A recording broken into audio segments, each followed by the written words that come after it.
अस्सलाम वालेकुम बच्चों, आज हम क्या करने लगे हैं, रेडियस ऑफ हाइड्रोजन एटम। हम डेरिवेशन को ड्राइव करने लगे, ठीक है। तो आइए अल्लाह ताला का प्यारा सा नाम लेते हैं, बिस्मिल्लाहिर्रहमानिर्रहीम।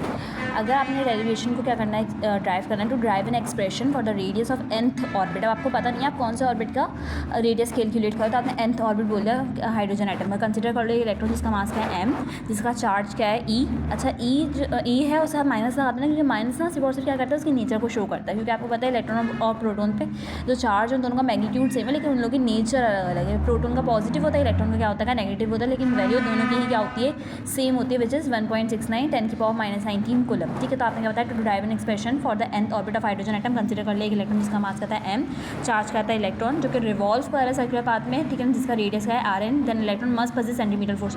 जब कभी भी कोई भी चीज़ गोल दायरे में यानी कि सेंटर में क्या नाम है रिवॉल्व कर रही है, तो उसका खुद ब खुद से सेंटीमीटर फोर्स आ जाती है। सेंटीमीटर फोर्स आती है सेंटर सीकिंग फोर्स, दायरे के गिर्द घुमाने वाली फोर्स को हम बोलते हैं सेंटीमीटर फोर्स। अगर मैं आपको पकड़ूँ और गोल गोल घुमाऊँ ना, झूला झुलाऊँ, तो आपके पास भी क्या होगा, सेंटीमीटर फोर्स आ जाएगी। सेंटीमीटर फोर्स ऐसी फोर्स होती है जो किसी भी बॉडी को गोल गोल घुमाने की कैपेबिलिटी रखती है, which is equal to the electrostatic force. और वो इस केस में क्या हो जाएगा, यहाँ पे सेंटीमीटर फोर्स। आप लोगों को कुछ याद आ रहा है, फर्स्ट ईयर की केमिस्ट्री याद आ रही है। फर्स्ट ईयर की केमिस्ट्री में हम ड्राइव कर चुके हैं, हमें पता है कि जो सेंटीमीटर फोर्स है जिसको हम FC से रिप्रेजेंट करते हैं, हमने उसको इलेक्ट्रोस्टैटिक फोर्स के बराबर ले लेता है। इलेक्ट्रोस्टैटिक फोर्स क्या होता है भाई, दो बॉडीज के दरमियान में, दो चार्ज बॉडीज के दरमियान में जो फोर्स ऑफ अट्रैक्शन होती है उसको हम बोलते हैं electrostatic force of attraction. Mathematically आपने FC को FE के बराबर ले लिया। FC यहाँ पे क्या है, सेंटीमीटर फोर्स, FE क्या है यहाँ पे, FE क्या है यहाँ पे, इलेक्ट्रोस्टैटिक फोर्स ऑफ अट्रैक्शन। ठीक है।